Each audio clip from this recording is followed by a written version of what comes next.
യേശുക്രിസ്തുവിൻ്റെ പരിശുദ്ധമായ നാമത്തിൽ എല്ലാ പ്രിയപ്പെട്ടവർക്കും മോർണിംഗ് ഡ്യൂവിലേക്ക് സ്വാഗതം.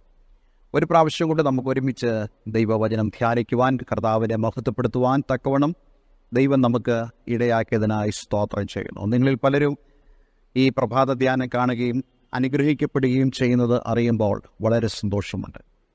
ഇന്ന് നമുക്ക് ലൂക്കോസിന്റെ സുവിശേഷം 8-ാം അധ്യായം അതിൻ്റെ 50-ാമത്തെ വാക്യം വായിച്ച് ധ്യാനിക്കുവാൻ കർത്താവ് നമ്മെ സഹായിക്കട്ടെ. യേശു അതു കേട്ടാറെ, ഭയപ്പെടേണ്ട, വിശ്വസിക്കുക മാത്രം ചെയ്യുക, എന്നാൽ അവൾ രക്ഷപ്പെടും എന്ന് അവനോട് ഉത്തരം പറഞ്ഞു. ഈ ഭാഗം ലൂക്കോസിന് സുശേഷം 8-ാം അധ്യായം അതിൻ്റെ 40 മുതലുള്ള വേദഭാഗങ്ങളിൽ വിശദീകരിച്ചിരിക്കുന്ന യേശുക്രിസ്തുവിൻ്റെ പരസ്യ ശുശ്രൂഷയിൽ നടന്നതായ ഒരു സംഭവത്തിൽ നിന്നുമാണ്. ഈ സംഭവം നമുക്കറിയാവുന്ന പോലെ യായിറോസ് എന്നു പേരുള്ളതായ ഒരു പള്ളിപ്രമാണിയുമായി ബന്ധപ്പെട്ട കാര്യമാണ്. യായിറോസ് എന്ന വാക്കിൻ്റെ അർത്ഥം അവൻ പ്രകാശിക്കുമെന്നുള്ളതാണ്. യായിറോസ് ഒരു പള്ളിപ്രമാണിയായിരുന്നു എന്ന് പറഞ്ഞാൽ അന്നത്തെ യഹൂദ സിനഗോഗുകളുടെ ഭരണസമിതിയിലെ ഒരാളായിരുന്നു. അതുകൊണ്ട് തന്നെ അവന് വലിയ സ്വാധീനം ജനസമൂഹത്തിലുണ്ടായിരുന്നു. യഹൂദന്മാർ അന്ന് കർത്താവ് യേശുക്രിസ്തുവിനെ വളരെ എതിർത്തിരുന്നവരായിരുന്നല്ലോ.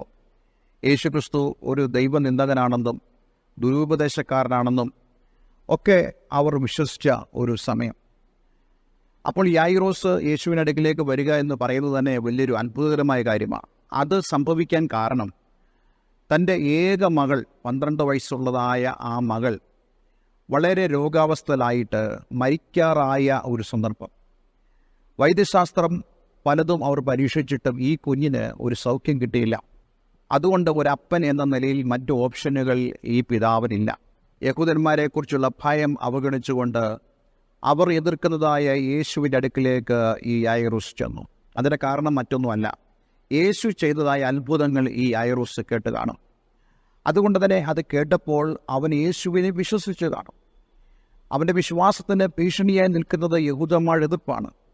പക്ഷേ ഇപ്പോൾ ആ എതിർപ്പ് അവൻ അവഗണിക്കുക. കാരണം അവൻ ആവശ്യം അവൻ്റെ മകളുടെ സൗഖ്യമാണ്.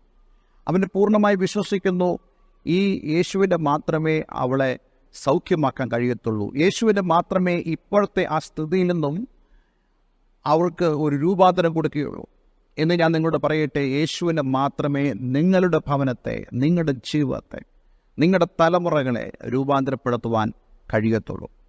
പക്ഷേ യേശുവിനെക്കുറിച്ച് അറിയുമ്പോൾ, യേശുവിനെ വിശ്വസിക്കുമ്പോൾ എന്താണ് നാം ചെയ്യേണ്ടത്?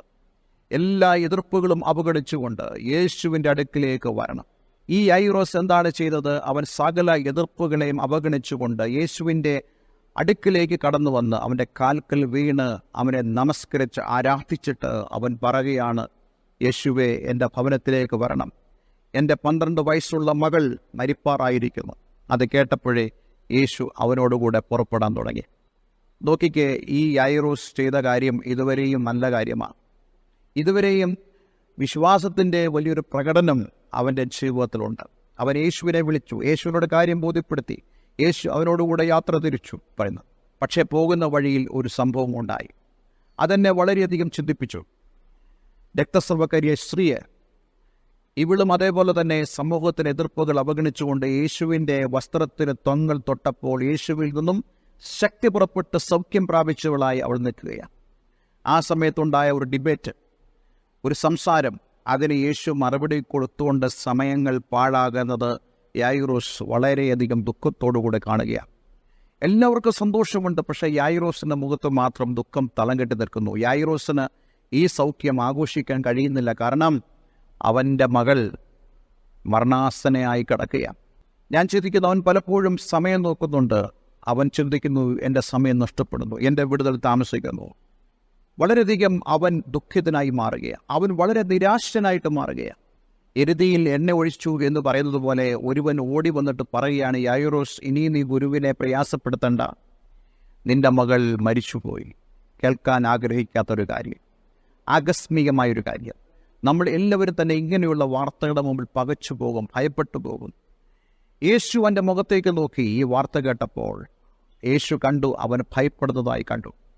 ഇനിയും യാതൊരു പ്രയോജനമില്ല, യേശു വന്നതുകൊണ്ട് യാതൊരു പ്രയോജനമില്ല എന്നുള്ള അർത്ഥത്തിൽ ഭയത്തിന് അടിമയായി ഈ യായിറോസ് മാറി. അവിടെ കർത്താവ് യേശുക്രിസ്തു ലൂക്കോസിന് സുവിശേഷം 8-ാം അധ്യായം 50-ാം വാക്യത്തിൽ യേശു പറയുന്നു, യായിറോസെ, ഭയപ്പെടേണ്ട, വിശ്വസിക്കുക മാത്രം ചെയ്യുക, എന്നാൽ നിന്റെ മകൾ രക്ഷപ്പെടും. നീ വിശ്വസിച്ചാൽ മതി. എന്താ വിശ്വസിക്കേണ്ടത്?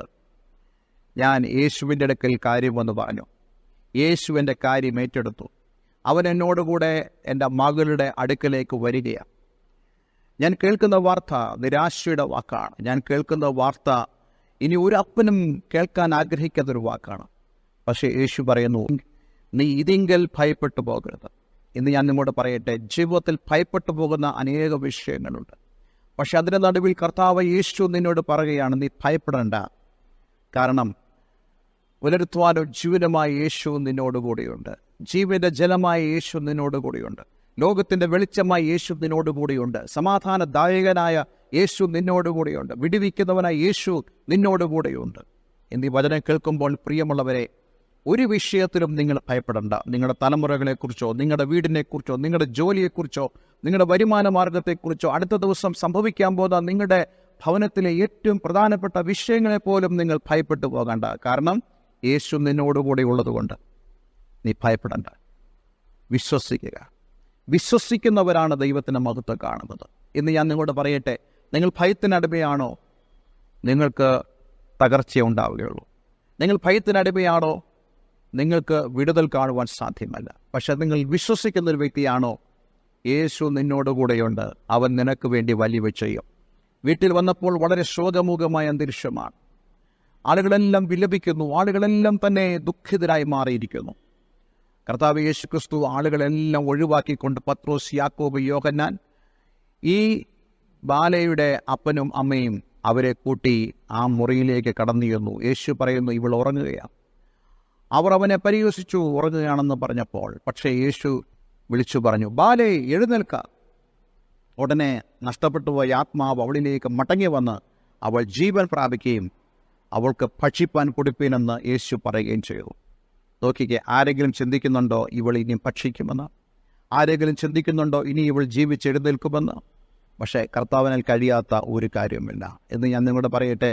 ദൈവത്താൽ കഴിയാത്ത ഒരു കാര്യമില്ല. പക്ഷേ നാം വിശ്വസിക്കേണ്ടത് ആവശ്യമാണ്. ഭയപ്പെട്ടു പോകരുത്. ഒരു നിമിഷം നമുക്ക് ദൈവസന്നിധിയിൽ പ്രാർത്ഥിക്കാം. സ്വർഗ്ഗപിതാവേ, ഇന്ന് ഞങ്ങളെ കേൾപ്പിച്ച വചനത്തിനായി സ്തോത്രം. ഞങ്ങൾ പലപ്പോഴും ഞങ്ങളുടെ ജീവിതത്തിൽ പല കാര്യങ്ങളെ ചൊല്ലി ഭയപ്പെട്ടു പോകുന്നവരാണ്. പക്ഷേ ഞങ്ങൾ യേശുവിൻ്റെ അടുക്കിലേക്ക് കടന്നു വന്നു നിൻ്റെ ആ പരമാധികാരത്തെ വിശ്വസിക്കുകയും അങ്ങ് കർത്താവാണെന്ന് വിശ്വസിക്കുകയും അങ്ങ് ദൈവമാണെന്ന് വിശ്വസിക്കുകയും ചെയ്യുമ്പോൾ ഞങ്ങൾ ഭയപ്പെടേണ്ട കാര്യമില്ല. കാരണം യേശു ഞങ്ങളോട് കൂടെ. ഇന്ന് എന്നെ കേൾക്കുന്ന ആരെങ്കിലും കർത്താവ് യേശു ക്രിസ്തു വിശ്വസിക്കാത്തവരായി ഉണ്ടെങ്കിൽ അവർ ഇന്നു മുതൽ യേശുവിനെ വിശ്വസിച്ച് ഒരനുഗ്രഹിക്കപ്പെട്ട ജീവിതം നയിപ്പാൻ തക്കോണം നീ അവരെ സഹായിക്കണമേ. പ്രാർത്ഥന കേട്ടതിനായി നന്ദി. യേശുവിൻ നാമത്തിൽ തന്നെ.